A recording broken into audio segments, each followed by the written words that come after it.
Hello everyone, कैसे हैं आप सब। मेरा नाम वैभव कौशिक है और आप सभी जुड़ चुके हैं संस्कृति आईएएस के यूट्यूब प्लेटफॉर्म पर। आज हम बात करने वाले हैं उस ग्रह की जो ग्रह सोलर सिस्टम में सूर्य के सबसे करीब दिखाई देता है। आप सभी से वादा किया था कि आप सभी को ज्योग्राफी की उन सभी टर्म्स को, उन सभी टॉपिक्स को इतना बेहतर तरीके से, इतना इजीली आपको समझा दूंगा कि आप कभी भी गलत नहीं करेंगे। उसी में सोलर सिस्टम के बाद पहला ग्रह है बुध ग्रह। इसके बारे में हमें आज समझना है। अंग्रेजी माध्यम के लोग इसे मरकरी कहते हैं। सबसे पहले आपने जो पिछली वीडियो है उसको देख ही लिया होगा। उसमें मैंने समझाया था कि सोलर सिस्टम में 8 प्लैनेट्स होते हैं, जिनमें सबसे पहले आपको मरकरी दिखाई दे रहा है और मरकरी को हम बुध कह रहे हैं। तो अब जो भी पूरा हम वीडियो देखेंगे वो मरकरी की खासियतों के बारे में जानेंगे, एक एक करके उसके बारे में अच्छे से समझ लेंगे। सबसे पहले बात करते हैं उसके बेसिक्स पॉइंट्स की, जो सबसे ज़्यादा खास बनाता है उसे। तो यहाँ पर सबसे ज़्यादा करीब है वो सन के, ये सबसे इंपॉर्टेंट बात है कि सबसे ज़्यादा करीब दिखाई देता है, सबसे पहले दिखाई देता है, जैसे मैंने अभी फोटो में दिखाया।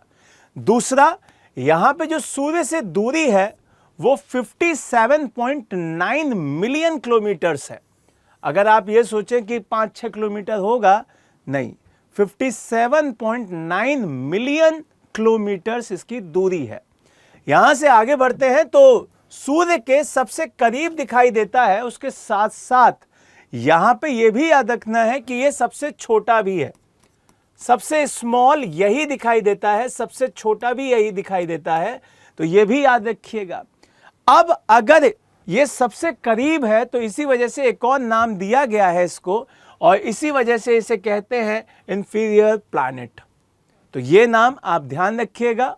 और इनर प्लैनेट के जो ग्रुप है उसका एक ये मेंबर भी है, ये भी याद रखिएगा। आगे बढ़ते हैं, दूसरे पॉइंट पे चलते हैं।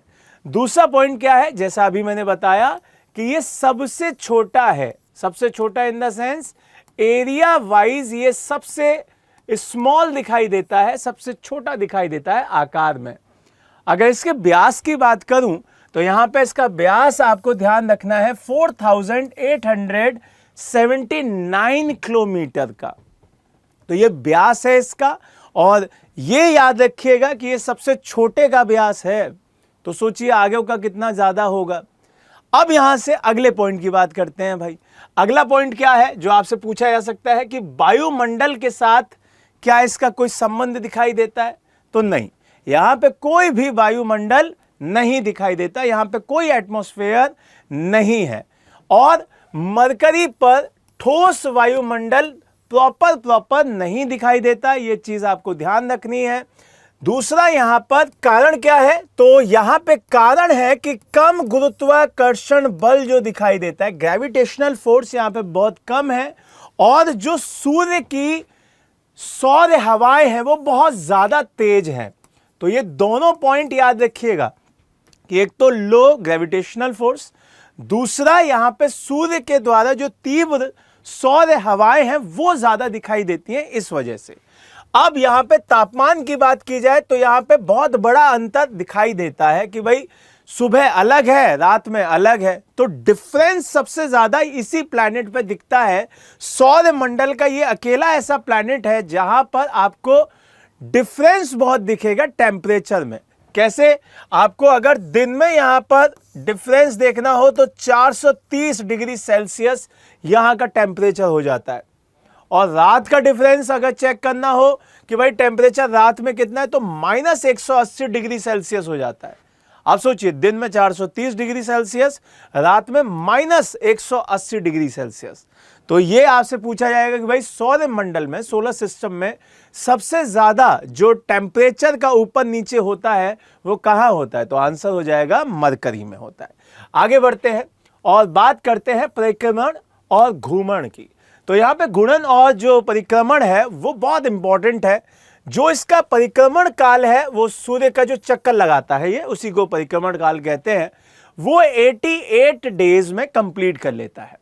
दूसरी बात, इसका घूर्णन काल जो है, जो कि अपनी धुरी पे घूमता है, अपने चक्कर घूमता रहता है ना, तो ये चीज, तो इसे जो है वो 59 days 3 ratio 2 spin orbit resonance का दिखाई देता है कि हर 3 दिनों में 2 घूर्णन ये कंप्लीट करता है। तो ऐसे याद कर लीजिएगा, ये वाला पॉइंट याद कर लीजिएगा कि भाई हर 3 दिनों में 2 घूर्णन कंप्लीट करता है। और इधर वाला पॉइंट याद कीजिएगा कि 88 डेज यहां पे लेता है। दूसरी बात, यहां पे इसकी सतह की जो विशेषताएं हैं वो आपको याद रखनी है कि ये चंद्रमा जैसी दिखाई देती है। कैसी दिखाई देती है? ये चंद्रमा जैसी दिखाई देती है। बहुत इंपॉर्टेंट चीज है कि भाई इसकी जो सरफेस है वो चंद्रमा जैसा है। और ये सबसे बड़ा जो क्रिएटर है वो इसका कौन सा है? वो है इंपैक्ट क्रिएटर के नाम से उसे जाना जा रहा होता है। और ये चीज आपको ध्यान रखनी है, बहुत इंपॉर्टेंट। यहां से आगे बढ़ते हैं और इसके कुछ मिशन और देख लेते हैं जो इसके लिए हम लोगों ने चलाए हैं। ह्यूमन बीइंग्स ने जो यहां पर जाने के लिए, इसको समझने के लिए हमने मिशन चलाए हैं, वो आपको याद रखना है। तो यहां पे मैरिनर 10 ये पहला मिशन था जो यहां के लिए चलाया गया था।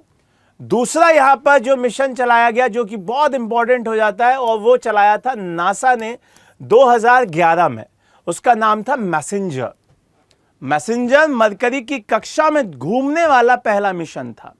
यहां से तीसरे की अगर हम बात करते हैं, और वो तीसरा जो बहुत इंपॉर्टेंट है, बेपी कोलंबो। और ये आपका जाक्सा और ईएसए का क्या है, दोनों का एक साथ है, 2018 में है, चलाया गया था, इसको भेजा गया था। और वर्तमान में ये क्या कर रहा है? वर्तमान में अब ये जाकर वहां पे स्टडी करना शुरू कर रहा है। 2025 से लेकर 2031 तक ये पूरा मरकरी की स्टडी करेगा और अर्थ पे डाटा भेजेगा। तो इसी वजह से भारत में इस पूरे सेगमेंट को समझना, भारत के लोगों को समझना कि भाई हम बुद्ध की जो पूजा करते हैं, जो हम देखते हैं ना ग्रह वगैरह, तो वो भी समझ में आना चाहिए कि भाई ये सारी चीजें कैसे समझते हैं। यहाँ पे अन्य महत्वपूर्ण तथ्यों की बात अगर करूं, कुछ इंपॉर्टेंट पॉइंट्स की बात करूं, तो यहाँ पे मरकरी का कोई भी मून नहीं है, चंद्रमा नहीं है, मतलब इसकी कोई सैटेलाइट नहीं है। क्लियर है? तो यहाँ पे ये ध्यान रखिएगा, इसका खुद का कोई उपग्रह नहीं है, तो ये ध्यान रखना है। और ना ही इसकी कोई रिंग है, जैसे आप देखेंगे ऐसा, तो इसका कोई भी छल्ला खुद का नहीं है। दूसरी बात, अगर हम इसके घनत्व की बात करते हैं तो औसतन इसका घनत्व बहुत ज्यादा अधिक दिखाई देता है। आयरन कोर बहुत बड़ा है इसका। सूर्य के कारण हमेशा सोलर रेडिएशन का यहाँ पर प्रभाव रहता है। सबसे करीब है भाई, तो कुछ ना कुछ तो यहाँ पे हार्म्स देखे जाएंगे। तो सोलर रेडिएशन बहुत ज्यादा दिखाई देता है। अब आप सभी के लिए एक क्वेश्चन छोड़ के जाऊंगा जिसका आंसर आपको कमेंट बॉक्स में देना है। क्वेश्चन क्या है? बहुत आसान है, आराम से दीजिएगा।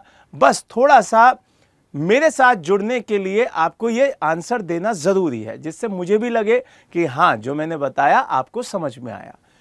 सौर मंडल में सूर्य के सबसे निकट कौन सा ग्रह है? देख रहे हैं, सबसे आसान क्वेश्चन।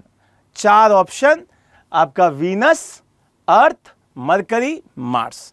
आंसर जरूर बताइएगा और इस सीरीज के साथ जरूर जुड़िए। सीरीज का नाम है क्विक ज्योग्राफी बाइट्स। इसमें हम सब कुछ पढ़ेंगे। क्लियर है? चलिए, मुस्कुराते रहिए, खुश रहिए। जय हिंद, जय भारत।